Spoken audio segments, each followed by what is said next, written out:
compartilhamento aqui da minha tela. Então, primeira pergunta aí, né, aquela pergunta básica, se todos estão enxergando aqui a minha tela, um código no Visual Studio que aparece aqui nesse momento? Sim. Sim, sim. Sim, sim, beleza. Então, acho que se o Patrick está vendo, todo mundo deve estar vendo, né? É o tipo de coisa que o compartilhamento de tela ou funciona para um e para todos, ou não funciona para ninguém. Então, caso alguém não esteja vendo, aí é só avisar. Pessoal, então, agora aqui inicialmente, nesse arquivo que nós temos do problema das p-medianas, e entrando na adaptação que nós vamos fazer do modelo. Então, nós vimos na semana passada já a implementação para resolver aquela versão que era mais simples possível, em que nós precisávamos simplesmente alocar cada um dos pontos a uma mediana e não tinha nem capacidade cada uma das medianas, assim como não existia custo para a abertura de qualquer uma das instalações. Aí nós fizemos adaptações no modelo ao longo da última aula para considerar tanto capacidade em cada uma das medianas, assim como custos para a abertura de cada uma delas. E essa é a versão que nós temos atual do modelo e vamos adaptar isso lá dentro do Visual Studio. O que nós trocamos nas expressões que nós temos que definir o modelo? Anteriormente, nós tínhamos aqui simplesmente DIJ vezes XIJ. Né? Isso era o seguinte, naquele exemplo de criar instalações para atender pessoas nos bairros, se uma pessoa ou 500 se deslocassem, o peso que isso acabava tendo na função objetivo era o mesmo. E daí nós pegamos e adicionamos esse CI, onde o CI ele representa aqui o número de clientes que tem no ponto I. Então, se ao ponto I é alocada a mediana J, nós vamos precisar que CI clientes desloquem-se do ponto I ao ponto J, percorrendo essa distância DIJ. Então, a distância total percorrida por todos esses clientes será dada por CI vezes DIJ. E daí isso multiplica a variável de decisão x e j, que ela será igual a 1 se o ponto I é alocado à mediana j, então todo mundo que está no ponto I se desloca ao ponto j e nós vamos ter essa distância sendo somada na função objetivo. Já por outro lado, se x e j for igual a zero, significa que o ponto I não é alocado à mediana j. Então, nós não vamos ter esse deslocamento e o que fica aqui é multiplicado por zero.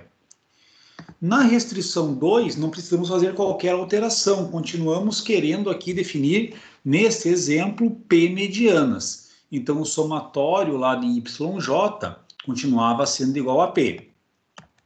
O conjunto 3, cada ponto continuava precisando ser alocado a uma única mediana. Então, por isso foi mantido aqui que o somatório em J de x e J é igual a 1 para todo I. E aqui nesse conjunto 4, nós fizemos algumas alterações. Primeira alteração é no que se refere à capacidade que essa mediana tem em atender os clientes. Então, se a variável YJ for igual a 1, significa que aquele ponto J é escolhido como mediana. Se ele é escolhido como mediana, terá uma capacidade de atendimento KJ. Ficará ali KJ vezes 1, que é o próprio KJ. Agora, se o YJ for igual a 0, aquele ponto J não é escolhido como mediana. Vai ficar KJ vezes 0. Ou seja, não conseguiremos alocar clientes de ponto I para essa mediana J. Se aqui do lado direito da expressão for zero, consequentemente, como todos os nossos valores de CI são não negativos, não tem como nós termos clientes negativos, faz com que os valores de x e j sejam todos zeros, aqui no caso, né, variando aí o i de 1 até n.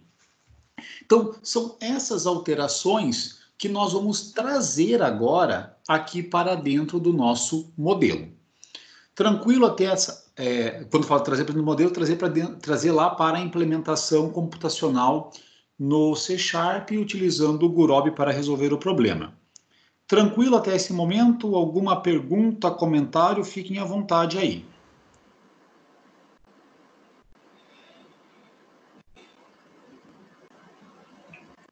Tá, tudo bem.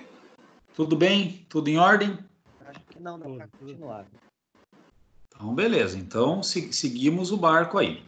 Tá. Só a Bianca avisou aqui que não está conseguindo entrar na aula aqui, que ela teve um probleminha com a internet, mas ela já vai retomar. Ah, tudo bem. E ela pode ficar tranquila ali, né? Que depois tem acesso aqui à gravação, consegue recuperar qualquer uma dessas partes. Tranquilo quanto a isso. Pessoal, vamos lá. Então, na aula passada, eu tinha mostrado para vocês que nós temos essa classe chamada problema p-medianas e dentro dela tem várias propriedades e métodos que são definidos. Quero fazer toda essa parte de explicação de recursos de classe aos poucos, da maneira que consiga explicar mais diretamente o que é necessário a cada um dos momentos. Se eu ficar aqui para fazer explicação de classes dentro de linguagem de programação e programação orientada a objetos, seriam ficar algumas aulas aqui e não conseguiríamos avançar na parte de modelagem. Então, eu vou passando para vocês as coisas que interessam sobre classe a cada um dos momentos. Então, nós temos uma outra classe aqui, outras duas, na verdade, que uma é a chamada classe mediana e outra é a chamada classe item. O que nós vamos ter em cada uma delas são dados referentes ao item, aqui na classe item, e dados referente à mediana, uma vez que um dos pontos, né, pode pensar que esse item ou ponto como tendo o mesmo significado, seja escolhido por mediana. Então, se nós pegamos lá na primeira parte que nós vimos no modelo, bastava-se ter as coordenadas x e y de cada um dos itens. Por quê? No nosso modelo matemático, nós tínhamos aqui, na função objetivo, somente o dij vezes xij, e o dij era obtido pela distância entre os pontos. Então, se nós tivéssemos as coordenadas ali x e y de cada um dos pontos, seria possível, a partir disso, obter a matriz de distâncias. Aqui, na restrição 2, era simplesmente a soma da variável de decisão YJ, nesse somatório em J, ser igual a P, lá para termos as P medianas. Aqui também envolvia só a variável de decisão. E se vocês se recordarem aqui, esse conjunto 4 de restrições, ele era simplesmente que x e j era menor ou igual a yj.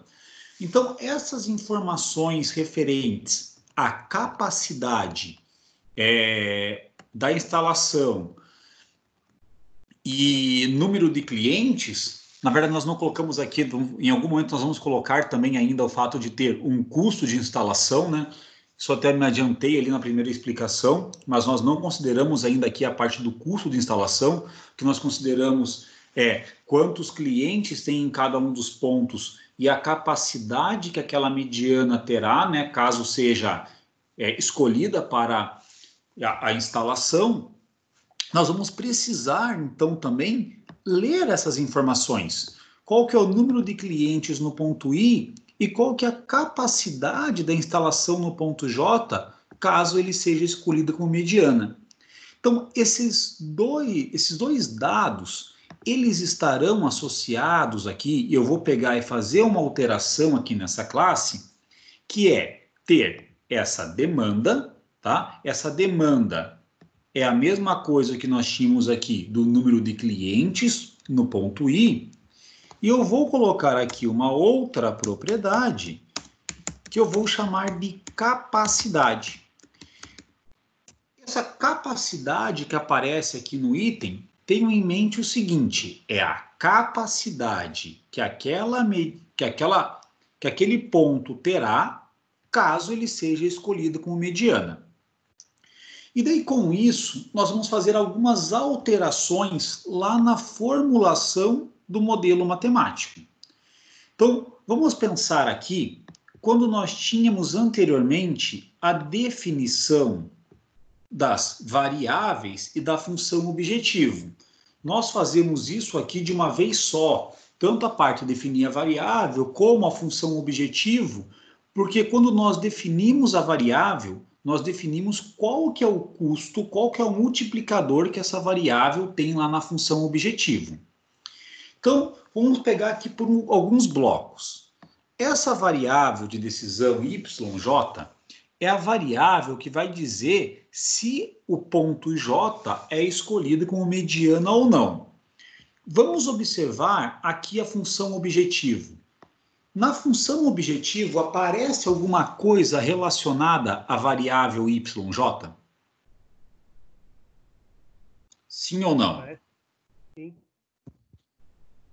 Em relação à variável YJ, a variável YJ aparece aqui na função objetivo? Não. Não. Aparece, né? Ela não aparecer aqui na função objetivo significa que é como se nós tivéssemos assim, mais 0 vezes y1 mais 0 vezes y2, né? E assim por diante. Tá? Sempre ela é multiplicada por zero, então por isso que ela não vai aparecer ali na função objetivo. Logo, quando nós pegamos aqui e definimos a variável y, nesse terceiro argumento que nós temos aqui, que é o custo na função objetivo, continua sendo zero, da mesma forma como era no modelo anterior, que nós não tínhamos o y aparecendo na função objetivo. Agora, no que se refere à variável de decisão x e j, o que nós tínhamos aqui anteriormente era assim, matriz distância ij. Matriz distância ij é esse dij. Só que agora, vou aumentar um pouquinho o zoom aqui, facilita a visualização de todos.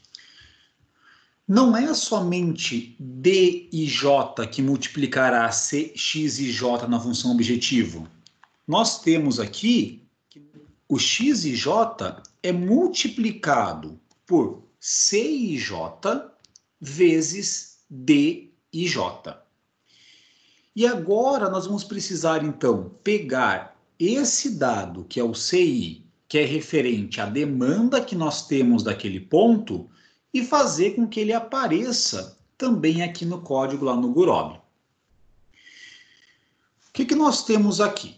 Só, lembram lá, vou voltar até aqui, né, na parte, que o nosso item, nós vamos ter essas informações referente ao item. Quais são as coordenadas x e y, qual que é a demanda, qual que é a capacidade.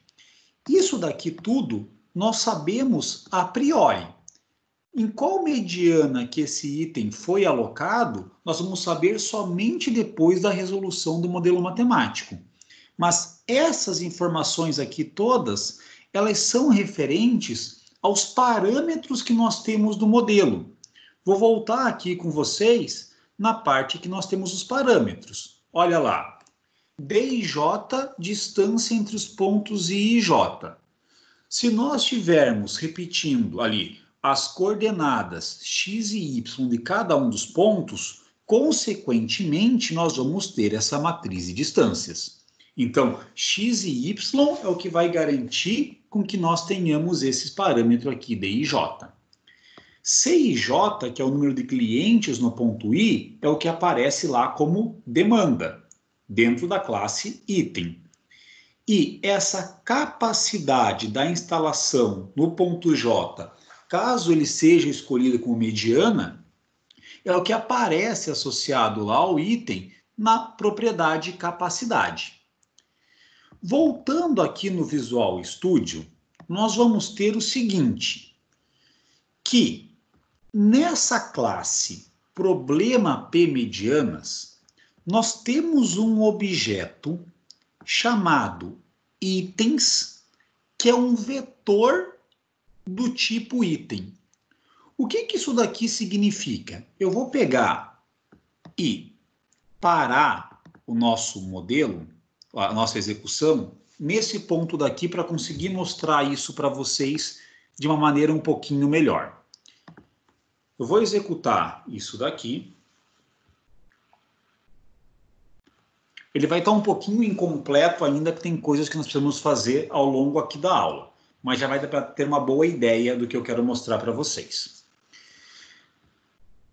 Esse objeto itens, uma vez que o arquivo foi lido, nós vamos ter que ele é um vetor que terá, aqui no caso, 20 posições, da 0 a 19, porque nós temos 20 pontos lá, aquele mesmo exemplo da aula passada, temos 20 pontos, então, cada uma dessas posições aqui do vetor, de 0 a 19, é referente a um dos pontos.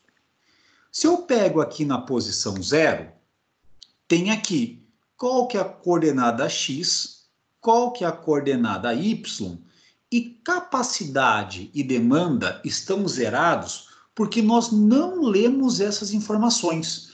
Lembra lá que nós estamos tendo aquela versão mais básica, onde no arquivo tinha somente a informação da coordenada x e da coordenada y. Mas, da mesma forma que nós lemos x e y, nós vamos ler também capacidade e demanda. Tá bom? Eu vou continuar aqui na parte do modelo e depois eu vou entrar com vocês em detalhe dessa parte da leitura do arquivo. Então, o que é importante vocês terem em mente aqui nesse momento é que essa propriedade, capacidade e essa propriedade, demanda, estarão preenchidas de acordo com a demanda que cada um daqueles pontos tem e com a capacidade que cada um daqueles pontos terá de atender clientes, caso ele venha a ser escolhido como mediana. Já a mediana alocada, só saberemos o valor depois que o modelo for resolvido. Beleza aqui, pessoal? Alguma dúvida ou pergunta?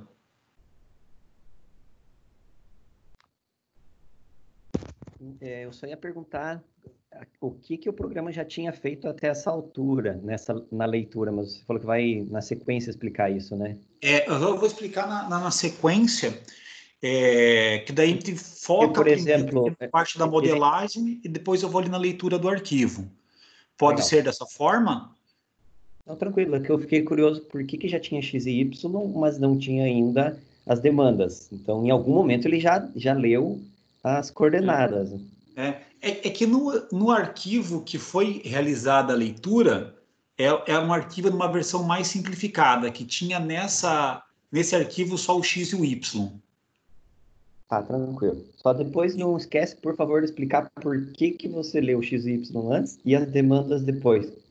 Claro, pode ficar sossegado que isso vai ficar bem claro quando chegar na hora ali da explicação da leitura, tá? Beleza. Beleza? Então, vamos supor aqui em toda a parte da modelagem que já está lida a capacidade e a demanda, tá? Isso vai ser depois um outro problema para a gente resolver de fazer a leitura da capacidade e da demanda, mas que será fácil. Pessoal, então o que nós precisamos? Matriz de instâncias na posição IJ se refere aqui já ao D e J. Nós precisamos pegar isso daqui e multiplicar pelo CI. E agora que vem a parte que eu quero que prestem bastante atenção, que a gente vai usar muito isso em diversas programações. Cada um dos itens, assim como tem a coordenada x, a coordenada y, tem também a demanda dele, que é esse CI. O que nós vamos fazer aqui? No lugar de ficar simplesmente matriz de instâncias na IJ, eu vou escrever aqui itens, que é aquele objeto, que é um vetor de item, dizer que o itens na posição I ponto capacidade. Lembram lá, pessoal, e aqui que é a maneira como que nós trabalhamos com classes. Ó, eu vou voltar para fazer isso bem detalhado. O objeto item tem essas propriedades, x, y, demanda e capacidade. Nós criamos aqui e definimos um objeto chamado itens, que é um vetor de item. Então, ser um vetor é que nós vamos ter várias posições, onde cada posição tem um elemento que é desse tipo aqui, item. Eu acessei esse objeto chamado itens na posição I. Então, dentro dele, nós vamos ter todas aquelas propriedades. De forma, quando eu coloco aqui itens na I, ponto demanda, o que nós teremos nisso daqui preenchido é justamente quem que é o CI, ou seja, aquele número de clientes associados ao ponto I.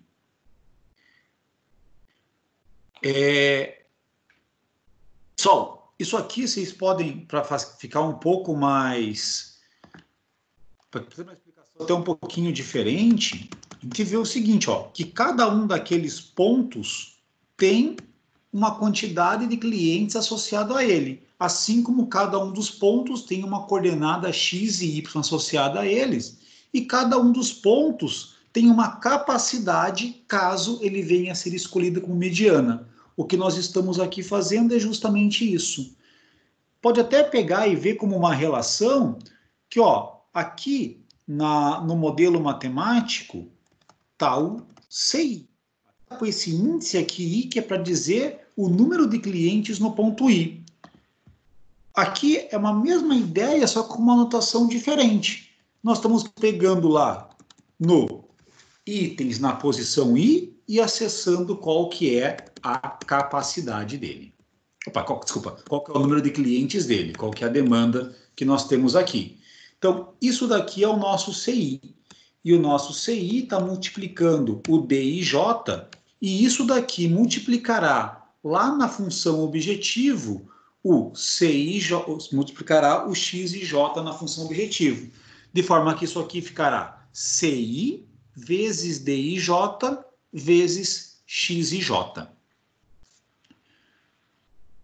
Ok essa parte? Alguma dúvida aqui nesse pedaço?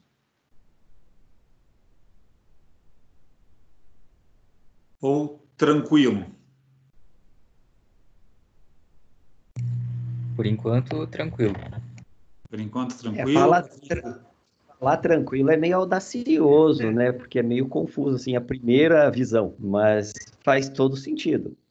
Então, beleza. Mas vamos por etapas aí, e o objetivo é que fique cada vez mais tranquilo. Né? Então, se nós tivéssemos ali um gráfico que medisse o nível de tranquilidade com o passar do tempo, que só subisse essa quantidade aí, esse nível de tranquilidade com o tempo.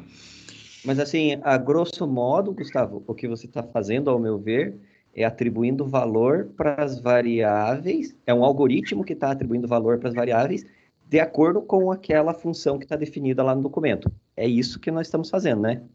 Exatamente. Está atribuindo esses valores para variáveis que são do programa, da linguagem de programação. Isso até é uma coisa que vale a pena eu pegar e explicar aqui um pouquinho melhor. Só tudo isso. Interrompendo um pouco aqui, Gustavo, antes de você voltar, eu conversei com o aluno, o Cássio me passou o número do Andrei, que gostaria de assistir a aula e está pedindo acesso. Ele disse que acabou de pedir o acesso pelo link do Teams. Eu fiz a inclusão dele aqui na turma. Não é lá em cima na atividade que tem um destaque lá no sininho? Deixa eu ver se ele aparecer aqui, eu deixo entrar. Pode entrar. Tá aceito. Então, beleza. Acho que agora ele vai estar. Andrei, está na sala?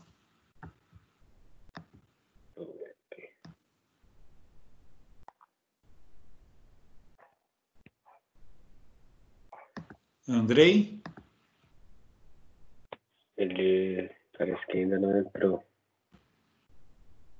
Tá. Vou seguir Acho aqui. que tá liberado já. Uhum. Ah, Acho que tá tá. liberado. Já aparece aqui já. Vou conversar com ele. Entrou aí, Andrei. Oi, gente. Opa. Tá tudo bem, Oi, Andrei? entrou agora. Bem-vindo aí. Oi, vocês me escutam? Escutamos Sim, Andrei. sim. Opa, muito obrigado aí. Então, tá bom. Imagina, é uma aula muito interessante. Você é do Métodos Numéricos lá? Você é do Não, na PP Code como aluno externo, né? Ah, sim, lembrei Isso, agora. eu entrei no PP Gold, como aluno externo, exato. Beleza, Então, então vamos continuar aqui. Aí depois pode conversar à vontade aí, mas vamos se atentar aqui para conseguirmos render dentro do conteúdo, tá bom? Vamos lá. Então, tudo isso que nós temos aqui, sempre que define essas propriedades, elas são variáveis dentro da linguagem de programação, tá? E quando nós temos aqui no modelo matemático, o x e j, y, j são variáveis de decisão. Já tudo aquilo que é conhecido para resolver o problema, em termos de modelo matemático, nós chamamos de parâmetro do modelo.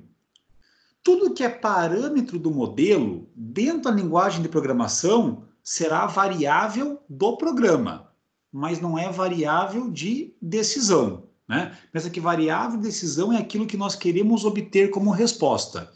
E parâmetro é aquilo que nós conhecemos antes.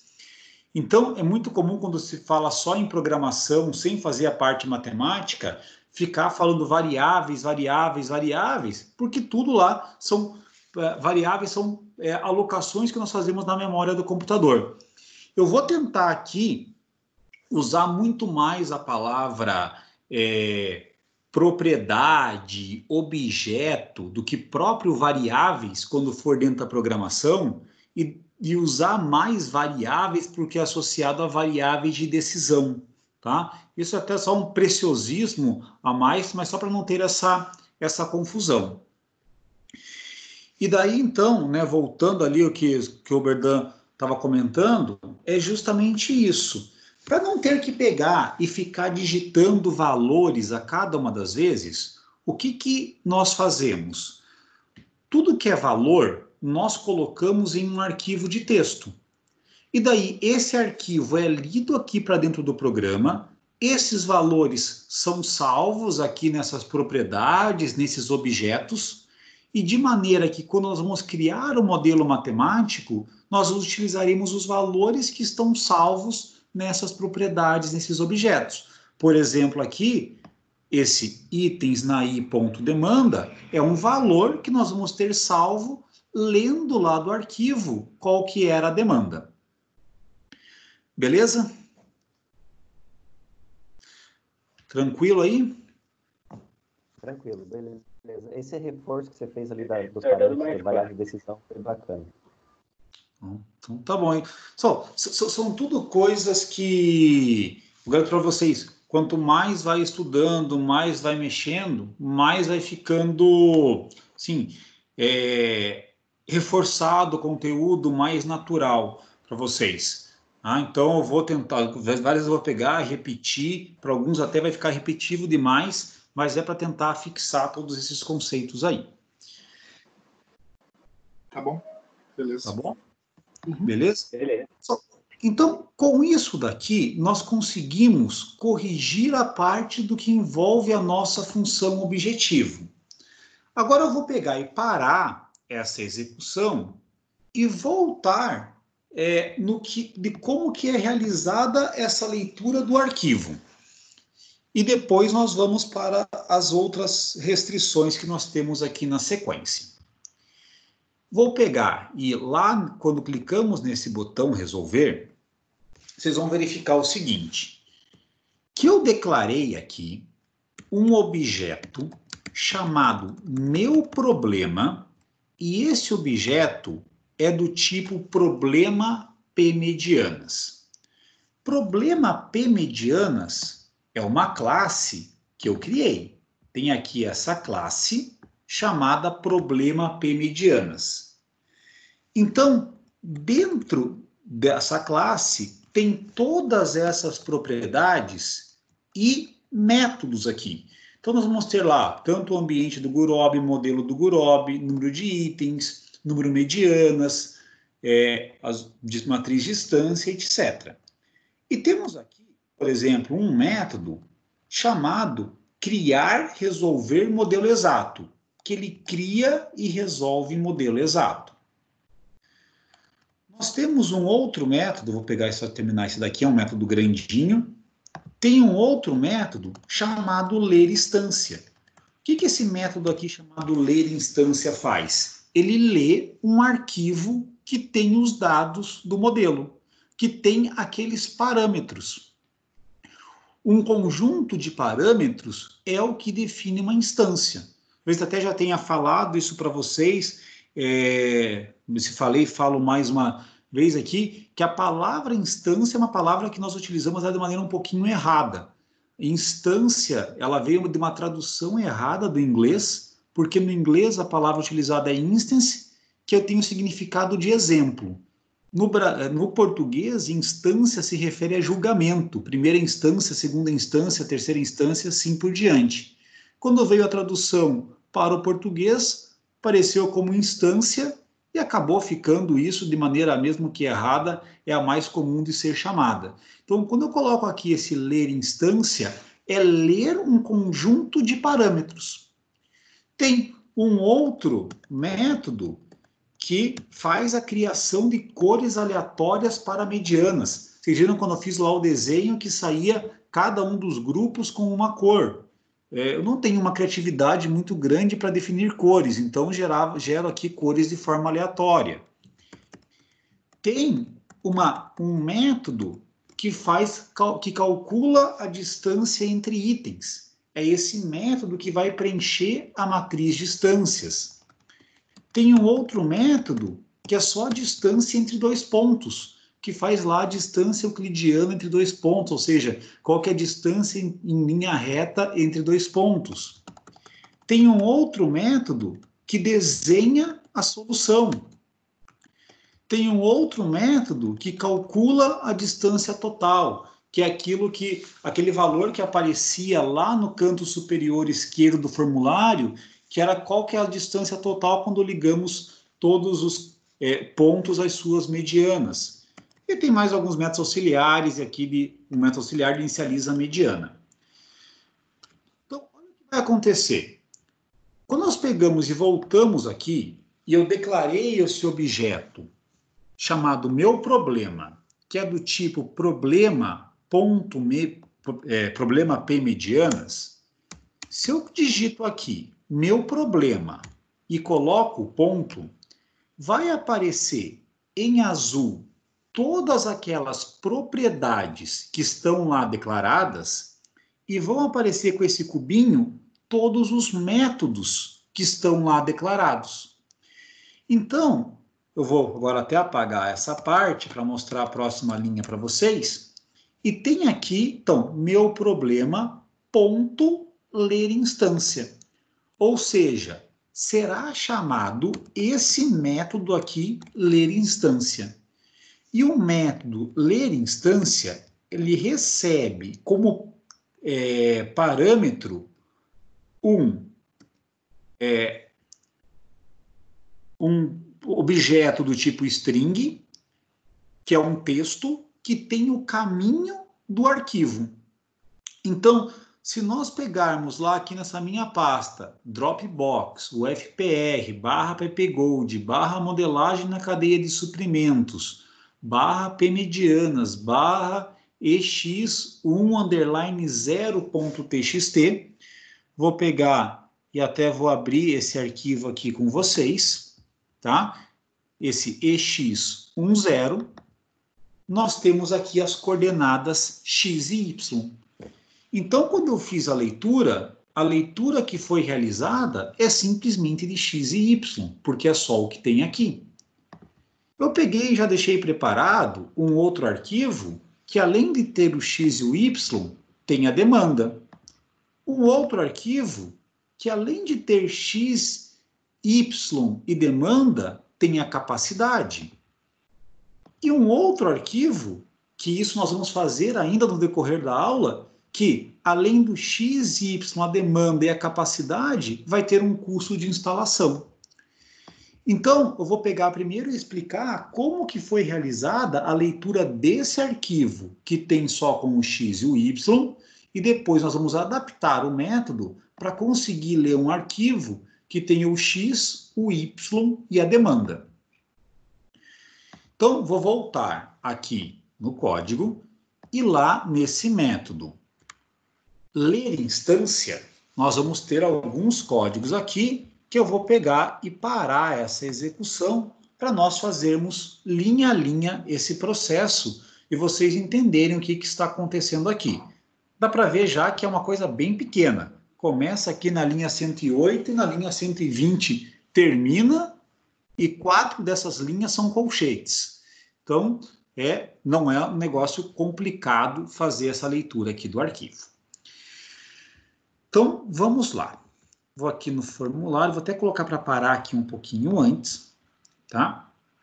E vamos executar isso linha a linha.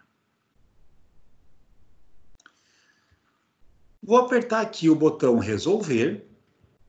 Como eu coloquei esse ponto de parada, clicando com o botão esquerdo do mouse aqui nessa barra cinza, fez aquele ponto vermelho. Quando chega nesse momento, o código para. Se eu passar o mouse aqui em cima do meu problema, olha como que aparece. Distância total está lá 0.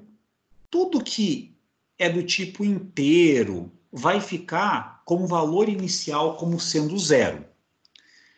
Agora, itens é um vetor do tipo item.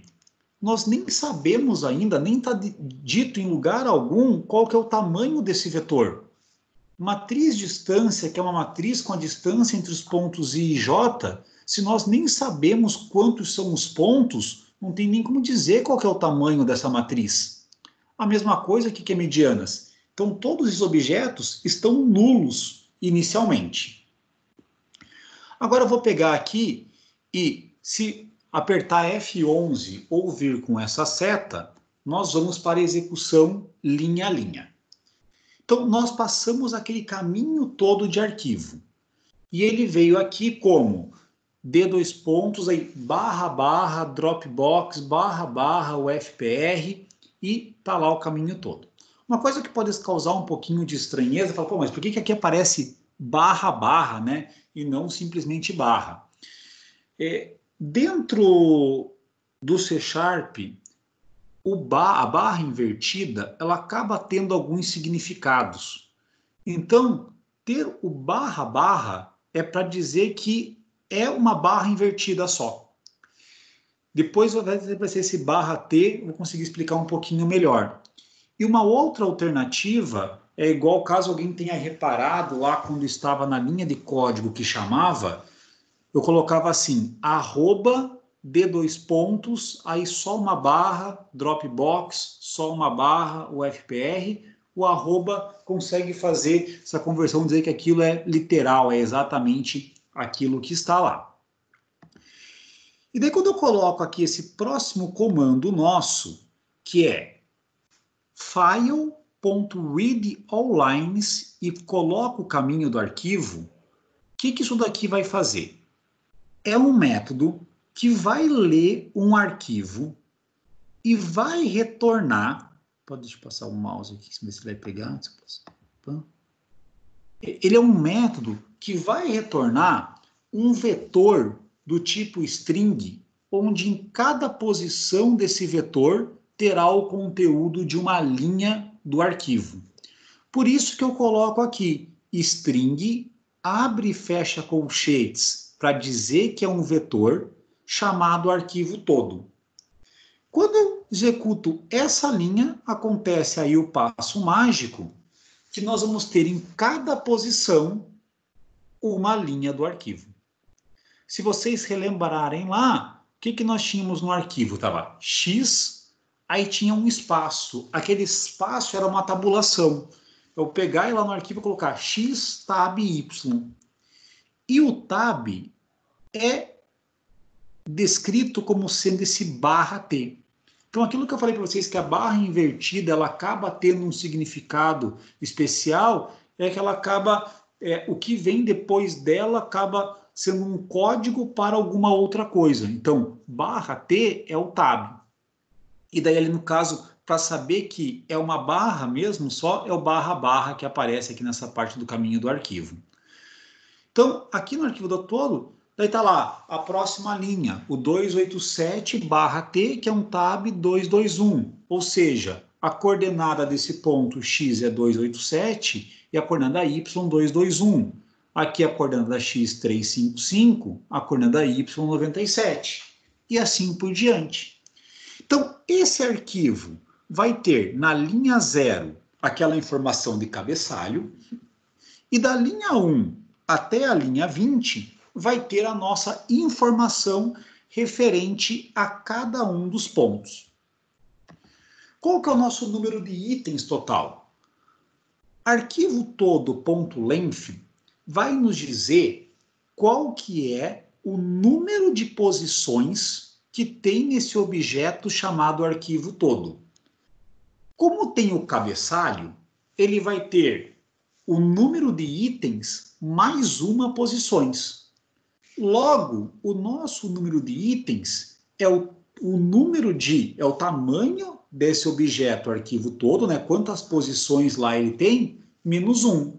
Pode ver aqui, ó, já que aparece o próprio, esse 21 que aparece aqui, é justamente o tamanho dele. Ele vai da posição 0 até a posição 20. Então, nós vamos pegar quantas posições tem, menos 1, e isso daqui nós vamos colocar no número itens. Número itens, se nós voltarmos aqui nessa ideia de classe, o que é número itens? É uma propriedade de um objeto do tipo problema P-medianas. Então, quando nós estamos fazendo isso daqui, número itens igual arquivo todo.length menos 1, nós estamos colocando nessa propriedade número itens esse valor 20. Só que lembrem que lá na hora da chamada, nós estávamos chamando, ó, meu problema.ler instância. Então, tudo que nós pegamos de propriedade que aparece lá de um objeto tipo problema P-medianas é porque meu problema é um objeto do tipo problema P-medianas. De forma que, se depois disso nós viermos aqui e colocássemos, por exemplo, na linha seguinte, para dar uma mensagem box, ponto show, e mostrando meu problema, ponto, número itens, o que será mostrado é o valor 20, porque é justamente o valor que estará aqui em número itens. E daí, agora nós vamos precisar fazer a leitura daquele arquivo. A associação desse arquivo que foi lido para esse nosso objeto itens, que é onde nós guardaremos as informações. Então, se nós colocarmos aqui, ó, o itens está lá como nulo. Qual que é o tamanho desse objeto? Quantas posições que ele vai ter? Nós vamos precisar de uma posição para cada um dos números, para cada um dos itens. Então, fazendo que itens igual a null item número itens, nós estamos dizendo que itens será um vetor do tipo item com tamanho número itens. E agora, itens aparece da seguinte maneira. Lá, com a posição de 0 até 19, e cada uma dessas posições está ainda como nula. Por quê? Cada uma dessas posições é um objeto do tipo item. Então, seguindo regras aí de classe, que eu não quero entrar em detalhe gigantesco com vocês, nós vamos precisar aqui dentro desse for, que eu já explico o que ele faz, colocar esse comando daqui de que itens na posição i é igual a null item, para daí sim termos as propriedades x, y, demanda e capacidade dentro desse objeto itens na posição i. Bom, Então, o que nós temos agora até esse momento, antes de começar esse for? Nós temos aqui, em arquivo todo, cada uma daquelas linhas que nós tínhamos no arquivo que foi lido, e temos aqui um vetor de itens, lá da posição 0 até a posição 19. Então, nós vamos querer preencher nessas posições cada uma das informações que nós tínhamos lá lido. Começamos com i igual a 0, né? Nosso vetor começa na posição 0, e vamos fazer isso enquanto i for menor do que número itens, e colocar aqui o i++ para atualizar o i de 1 em 1. Ok? Aí, olha agora um comando diferente que vai aparecer. Se nós pegarmos arquivo todo na posição i+1, nós estamos acessando uma posição desse objeto aqui, chamado arquivo todo. Esse objeto chamado arquivo todo, se nós pegarmos com o i valendo 0, i+1 é 1. Ele é 287 tab 221. O que nós vamos fazer com esse comando split? Ele é um comando que vai pegar e quebrar o arquivo segundo um caractere. E nós queremos quebrar segundo tab. Para quem usa um pouco mais o Excel, quando vai lá no Excel e faz um dados de texto para colunas, por exemplo, e coloca o delimitador, que pode pôr tab, espaço, caractere, como queira, é a mesma coisa que nós estamos fazendo aqui. Nós estamos pegando esse conteúdo e quebrando ele para posições. No Excel, isso é colocado em colunas. Aqui no C# será colocado em um vetor. Então, estou fazendo que esse conteúdo quebrado será colocado no vetor linha atual. E cada posição desse vetor linha atual vai receber um elemento daquela quebra. Fica melhor fazer aqui com um exemplo. Então, uma vez que nós pegamos o arquivo todo, lá, ele na posição 1, que era 287, tab 221, e fizemos a quebra pelo tab, linha atual está aqui, 287, 221. Agora, nós queremos pegar esses valores e colocarmos nas propriedades x e y desse objeto chamado itens na posição i. Só que ele começa lá tudo nulo. Quando nós colocamos aqui itens na posição i igual a no item, abrimos e fechamos parênteses, nós vamos ter que o itens, lá no 0, né, que é nosso valor do i, agora ele tem todas as propriedades. Capacidade, demanda, mediana alocada, x e y. E daí agora nós podemos colocar aqueles valores lá nas propriedades x e y desse itens na posição i.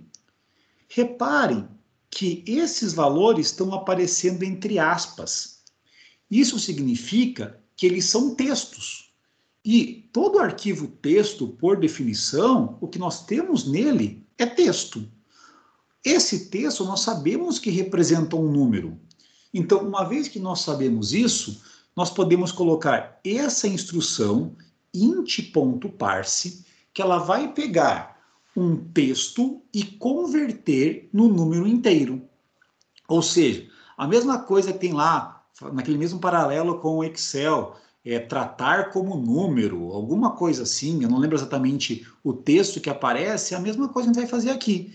É pegar e dizer, ó, aquilo que você está vendo lá como texto 287 é o número 287. E é o que é feito aqui nessa linha. De forma que se nós pegarmos aqui lá no itens, na posição i, que é a posição 0, e vermos no x, está lá agora o número 287. Para saber que é um número e não o texto, é porque não aparece mais aspas aqui. Sempre que um número estiver sendo representado como texto, ele estará entre aspas.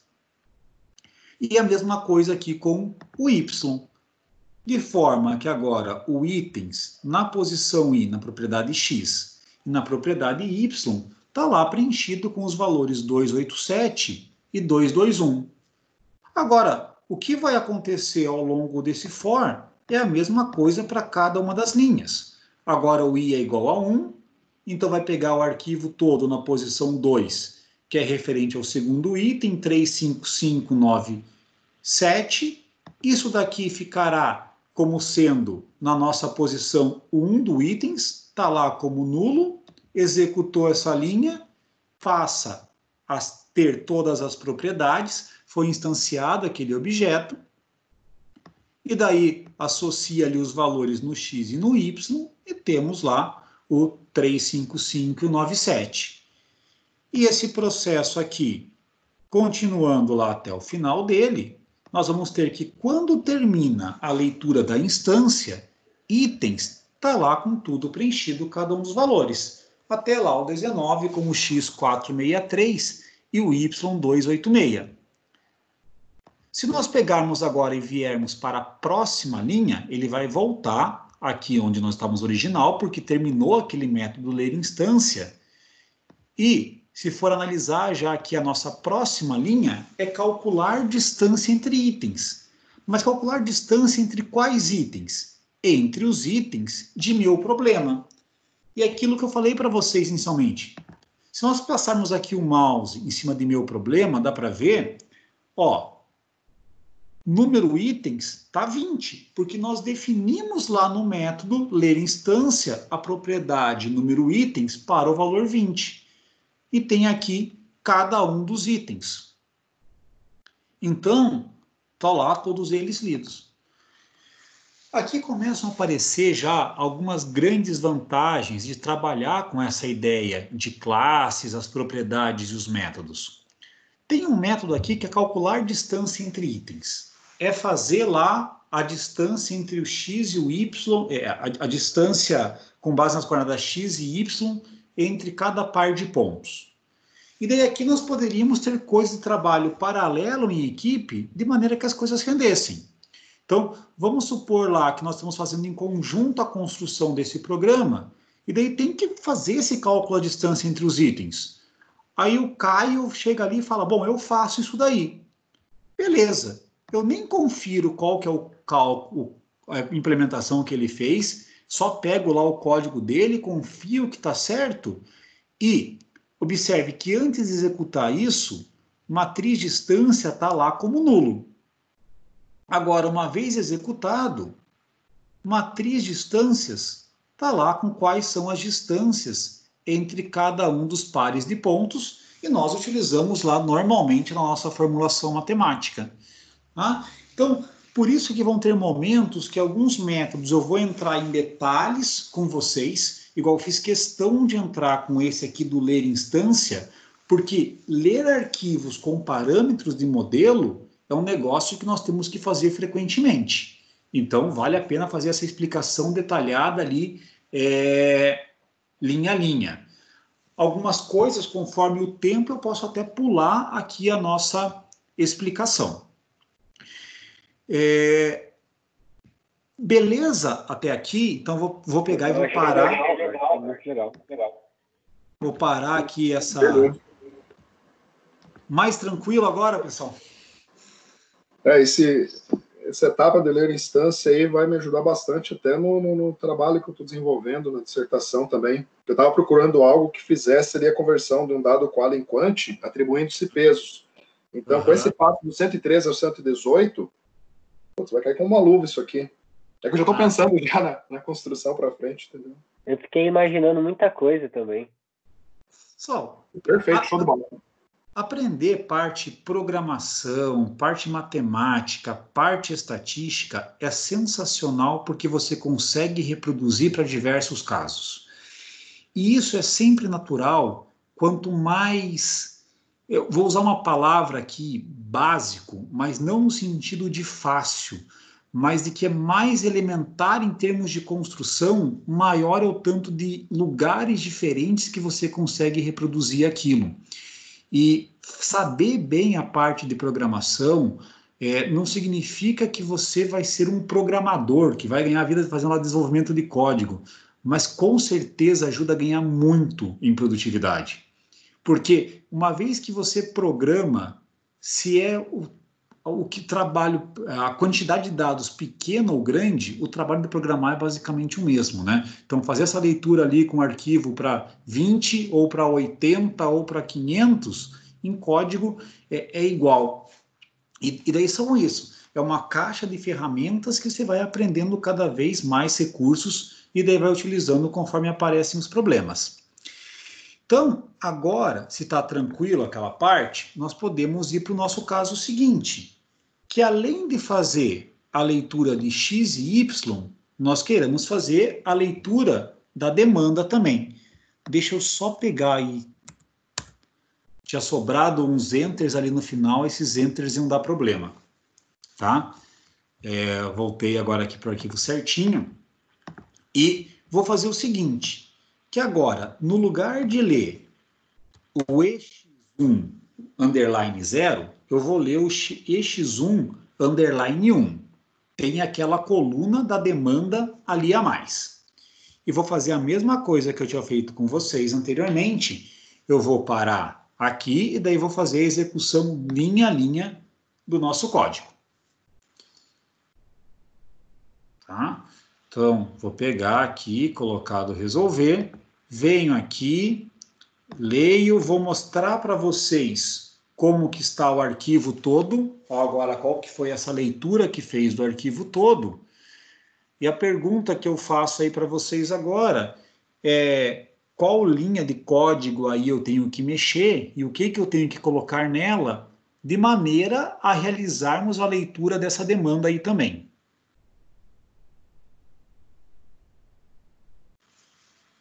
Podem pensar um pouquinho, quem já for tendo alguma ideia pode falar. Professor, uma dúvida, na verdade, em relação ao alteração no documento. Se fizesse alteração no documento ao invés de alterar o caminho lá, ele leria ou como que funciona? Pensando até numa base de Excel, assim, para uma aplicação mais prática, digamos assim. Sim, na verdade, o que acontece? Vamos supor que eu tenho um documento que está com um conjunto de valores agora. E eu faço a leitura dele. Ele vai ler o que está lá naquele momento. Aí eu continuo com o meu programa aberto. E altero os valores que estavam lá no documento base. Se eu não mandar ler de novo, não vai ter alteração. Agora, quando mandar ler de novo, vai ler as novas informações. Ok, obrigado. Bom, quanto à tua pergunta, Gustavo, o número de itens não muda, o caminho também não muda. O item, se não me engano, tem uma propriedade lá que é a demanda, né? Então, na verdade, a gente só precisa referenciar ela aí embaixo desse Y e atribuir um valor. Beleza, isso aí mesmo. Então, ó, se nós começarmos a digitar aqui item, né, colocar aqui o itens, sempre que tem essa parte aqui do IntelliSense, que ele vai pegando os objetos que já tem com o nome parecido, se aperta o Tab, ele completa para aquele que estava selecionado. Isso é muito útil, particularmente no C# e linguagens que fazem diferenciação de maiúscula e minúscula. Tá? Porque se eu colocasse itens com I minúsculo, não reconheceria. Itens com I minúsculo é diferente de itens com I maiúsculo aqui na linguagem. E daí, pegar e abrir colchetes, ele já automaticamente ali, pelo IntelliSense, fechou o colchete, dado que você abre o colchete, em algum momento vai ter que fechar. Coloco aqui o I e ponho o ponto. Ponho o ponto, aparece todas as propriedades e também, se tivesse algum método que nós criássemos, também apareceria esse método. E daí, igual o Berdan falou, vai ser uma coisa aqui como demanda. E depois disso? Bom, antes disso, você não tem que tratar o valor que está chegando? Ali onde você quebrou, por exemplo, o X e o Y. Vou fazer o seguinte, ó. Bem lembrado. Eu vou colocar esse comentário só para nós vermos o que vai acontecer, tá? Eu vou executar aqui linha a linha. O negócio falou, o número item não vai alterar nada, fica tudo igual. Olha aqui linha atual, como que saiu depois daquele comando.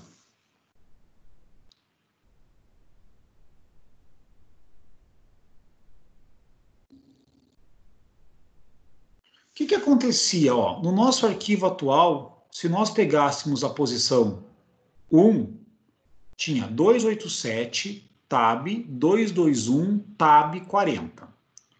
Então, uma coisa que já é possível perceber aqui é que não importa quantos tabs nós tenhamos, basta colocar isso aqui uma vez.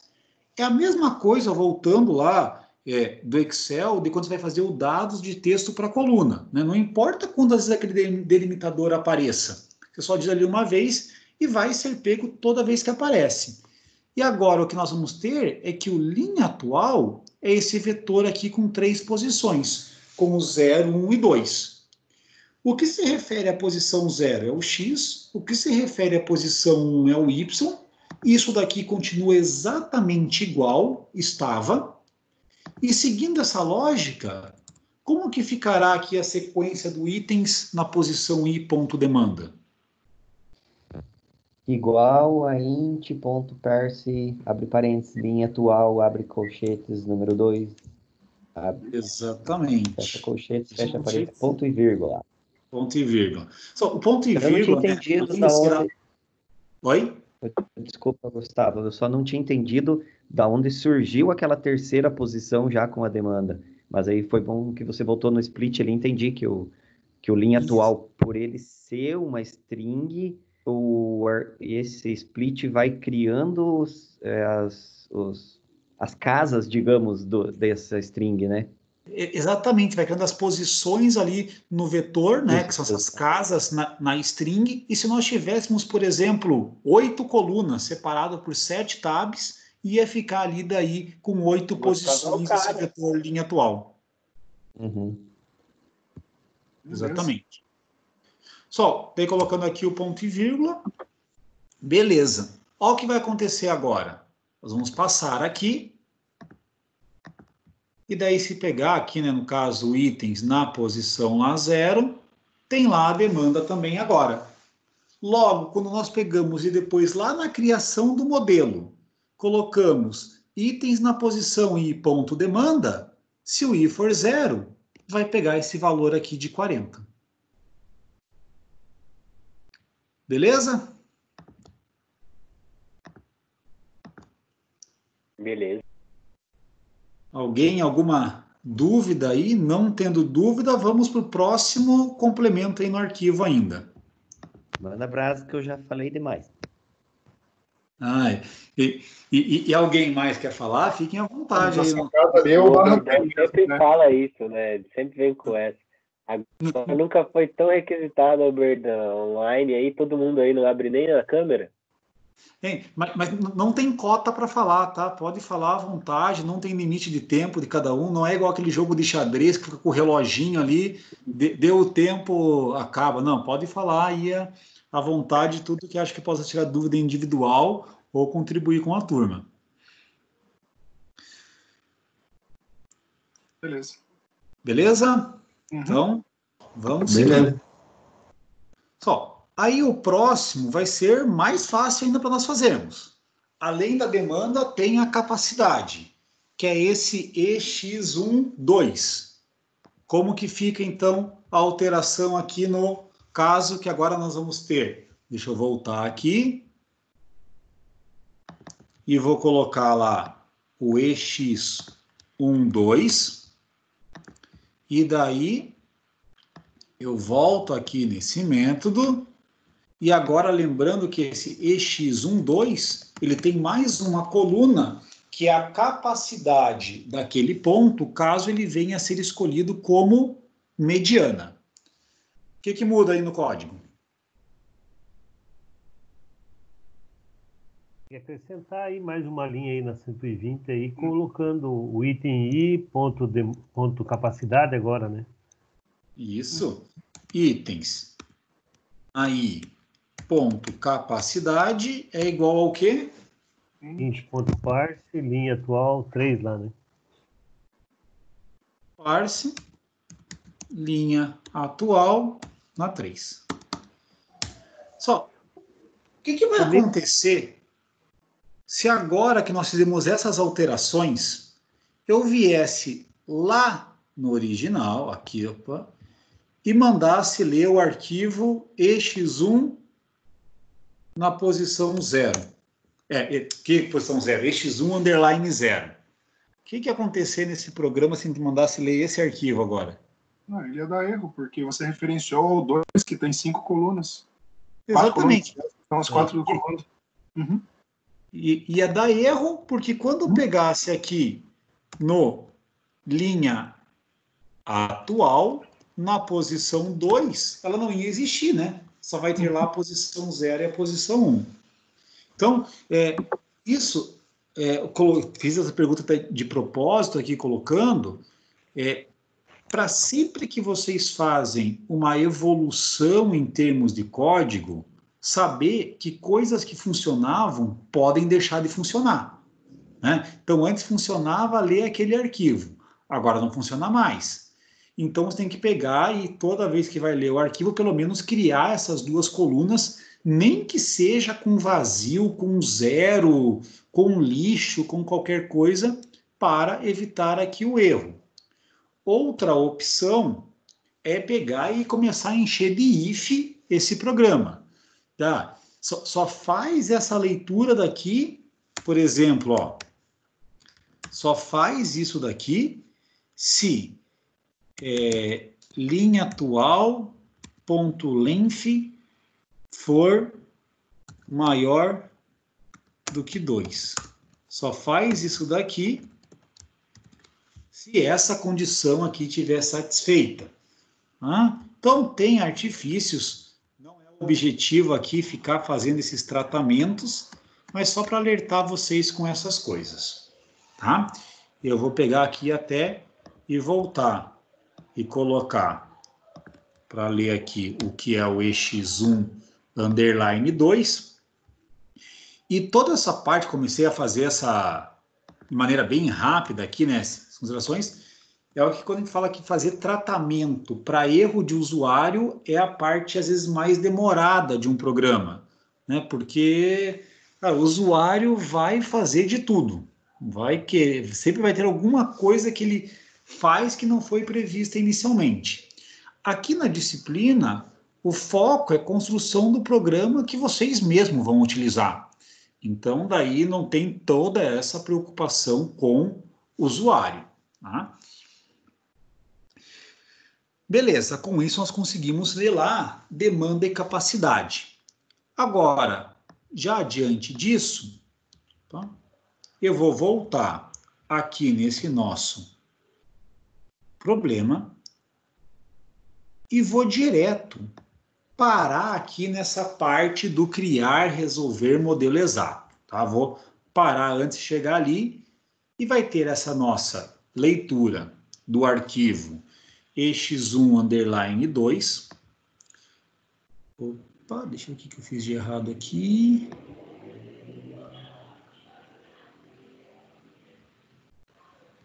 Acho que foi um arquivo que não tinha.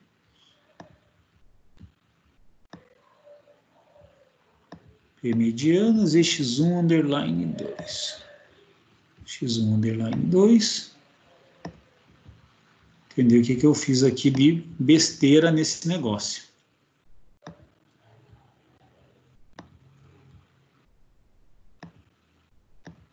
Aqui. Ah, tá. Já sei. Só. Tá vendo aqui essa parte que aparece no final? Linhas Sim. em branco. Estão vendo aqui? Aham. Isso aqui são linhas em branco que estão a mais. Lembra que no EX1 underline 1 eu peguei e apaguei umas linhas e falei, vou apagar isso aqui que vai dar problema? Então, estão com essas linhas aqui a mais. E isso vai acabar gerando problema quando nós chegarmos aqui, ó. Aqui o caso. O I está valendo 20. Quando o I está valendo 20, vai ler o arquivo, vai pegar lá o arquivo na posição 21, que é um vazio. Quando pega o vazio e faz o split, o que vai ter na linha atual é só uma posição aqui de vazio. E daí não vai conseguir mais fazer as coisas. Além disso, passa a ter esses problemas aqui no item. Então, eu vou pegar e resolver isso aqui de maneira, igual eu falei com vocês, pegar mais receita de bolo, elimina isso daqui, ter essa última parte do cursor aí tudo bem, porque não é uma linha, é só ali o final do arquivo. Vou salvar e agora eu vou resolver. Então agora eu vou pegar aqui, fazer a leitura, deu tudo certo lá, agora tirar daquelas linhas lá do arquivo. Pessoal, lembra que eu falei que o usuário consegue fazer algumas coisas mirabolantes? Aqui no caso eu mesmo coloquei aquelas linhas a mais e daí não funciona. Aí você olha na tela, mas está tudo certo o arquivo, mas tem essas coisas invisíveis que eram aquelas linhas a mais ali no final. Não, mas é bom que os erros vão acontecendo com você e não conosco. Isso... Mas o bom... É o caminho do sábio, né? Aprender com os erros dos outros. Vai corrigindo, né? A encrenca é quando tem um erro e não é corrigido. Agora, se é comigo, se é com vocês, aí tanto faz, mas se a gente corrigindo, tá de bom tamanho. Agora, vamos pegar aqui. Meu problema tem lá, assim como eu já disse para vocês, o itens, e nesse itens, em cada um deles, vai ter o X, o Y, a capacidade e a demanda. X, Y, capacidade e demanda, até todos eles. Tem um método que calculou a distância entre eles, então já está lá com isso calculado. E vamos entrar nessa parte onde cria e resolve o modelo exato. E eu vou pegar aqui, nesse primeiro caso que nós temos lá do X, fazendo aqui linha a linha, essa execução, olha o que vai ficar. Nós temos aqui o I0 e o J0, a matriz distância entre I e J vai ser 0. Né? A distância do 0 até o 0 é 0.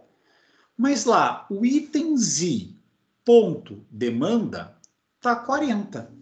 Ou seja, é exatamente aquilo que nós tínhamos aqui na nossa definição. O número de clientes no ponto I, o CI, que aparecia aqui na função objetivo, multiplicando o DIJ e o XIJ. Então, isso daqui, eu vou colocar isso para executar até o final, agora, e lá nessa pasta teste, barra modelo, na pasta teste vai ter um arquivo modelo P-medianas LP, vou mostrar para vocês o resultado que lá aparece. Vou dar aqui um play, saiu ali o desenho de uma determinada solução, e se eu vier com vocês aqui no meu C2 pontos, teste, modelo P-medianas LP, e vou abrir isso aqui no bloco de notas, tudo que aparece 5.656,85 vezes x01. Esse 5.656, ele já é a multiplicação da demanda do ponto 0 pela distância entre o ponto 0 e o ponto 1. Tá? Que é o 40 vezes lá alguma coisa. E aqui tem lá a nossa figura final. Então, já resolvemos essa primeira parte aqui do que se refere à função objetivo. Está lá esse item Z, ponto demanda, que é exatamente o nosso CI lá no modelo matemático descrito aqui no Word. Próxima restrição 2, altera alguma coisa lá no código do C#, devido às modificações que nós fizemos no modelo ou não?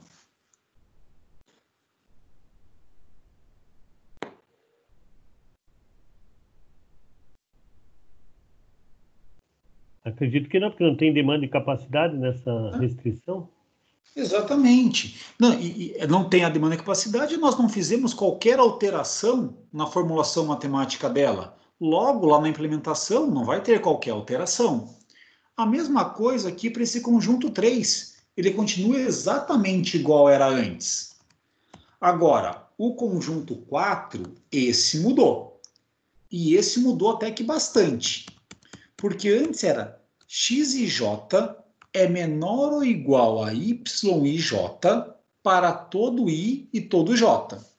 Tanto é que nós temos lá na nossa implementação, assim, ó, x e j menor ou igual a yj, e isso daqui acontecia para todo i e todo j. Agora vamos ter uma coisa um pouquinho diferente nessa brincadeira.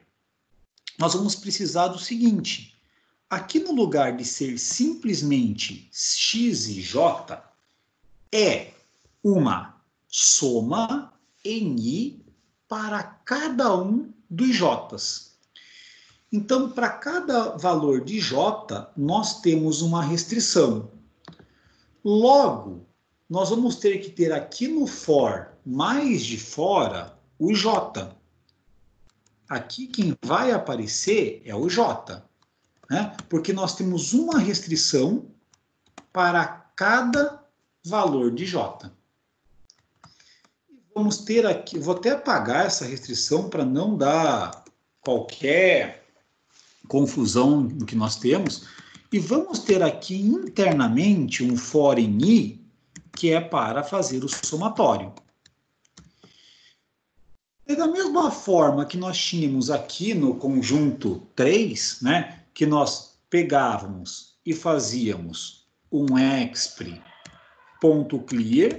para quando tínhamos um novo valor de j, né, aqui a gente fazia no caso da expressão 3, para quando era um novo valor de i, agora aqui será para quando é um novo valor de j, e vamos pôr o seguinte, expr.addTerm, e aqui vamos fazer o seguinte, o coeficiente que está multiplicando o x e j é ci.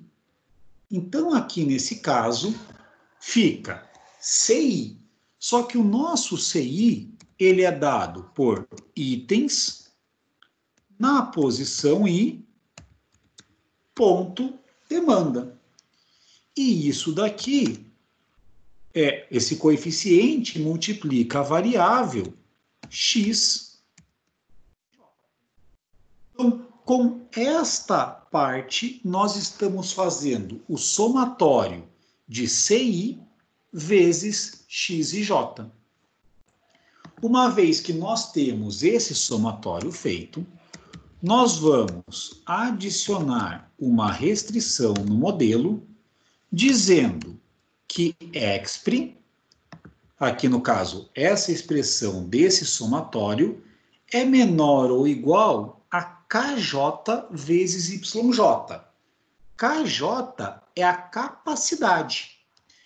E capacidade do item j. Então, aqui vai ficar que expr é menor ou igual a itens na posição j, ponto capacidade. Porque, lembrando novamente, é a capacidade do item j.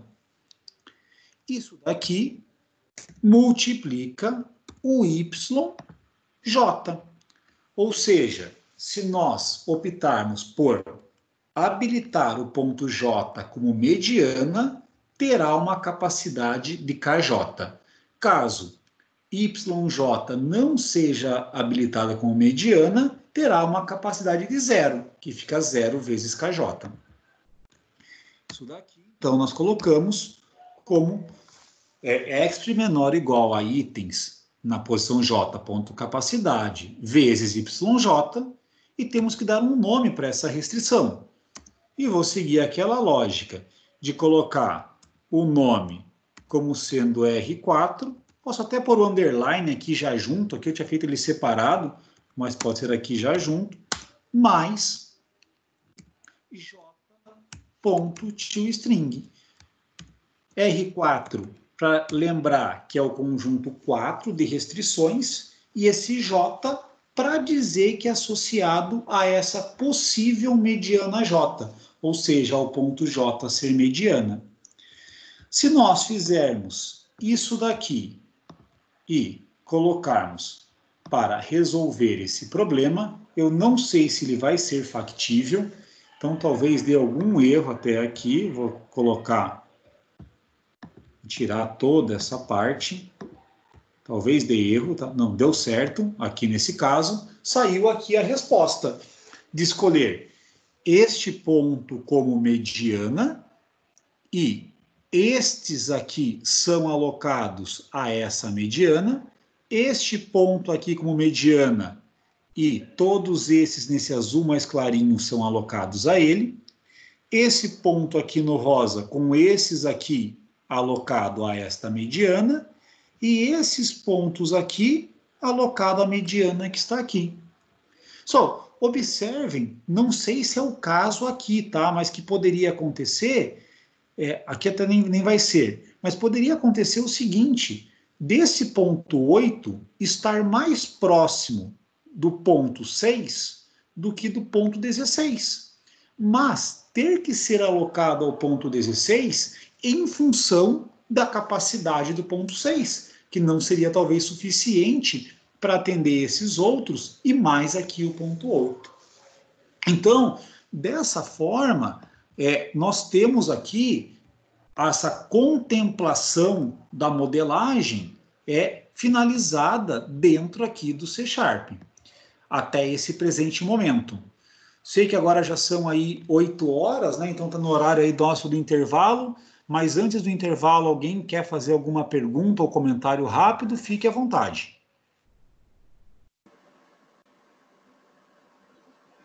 Porque ali no último item ali, a posição ali, ela não se deu ali por causa do centro de gravidade da aproximação ali do ponto anterior. Mas ela se deu por causa da capacidade do último ponto, porque por mais que seja próxima, talvez ela não ia conseguir dar conta talvez não ia dar conta da capacidade, por isso que ela ficou alocada naquele outro ponto mais abaixo ali em rosa. Na verdade, é tudo sendo analisado em conjunto simultaneamente. Né? Porque se um ponto é alocado a uma mediana, ele ocupa a capacidade dela. Ocupando a capacidade dessa mediana, talvez outro tenha que deixar de ser atendido por ela. E essa troca de distância, ainda levando em consideração quantos clientes estão em cada um deles, pode não compensar. Então, aí que vem novamente a parte legal de ter um modelo matemático, porque fazer esse tipo de tentativa manual é muito difícil, porque você tem que ter um controle visual em termos de distância, só que não pode ser só ele, tem que ser ponderado em função do número de clientes que estão em cada um dos pontos, e ainda tem que pensar em termos da capacidade. E daí toda a noção visual, às vezes, acaba indo para o buraco. Porque o que parece, às vezes, a melhor solução visual pode não ser a melhor solução definitiva para o problema. Tá? Então, com o modelo matemático, nós conseguimos ter tudo contemplado de uma única vez. Só, eu vou parar aqui. Alguém ia falar alguma coisa? Pode falar. Sou eu. Nessa altura, se a soma das demandas fosse maior que a soma das capacidades, e ele daria uma falha na execução do programa? Ele ia retornar que é infactível, que não é possível atender a todas as restrições. E eu não estou fazendo no programa qualquer tratamento para quando dá infactível. Então ia dar um erro. Era essa a minha pergunta. Tá? Dá um erro. Isso até é um dos itens que eu quero, se der tempo, começar a fazer hoje, dessas identificações de quando é infactível e colocar algum tratamento. Beleza. Beleza? Pessoal, então eu vou parar aqui a nossa gravação.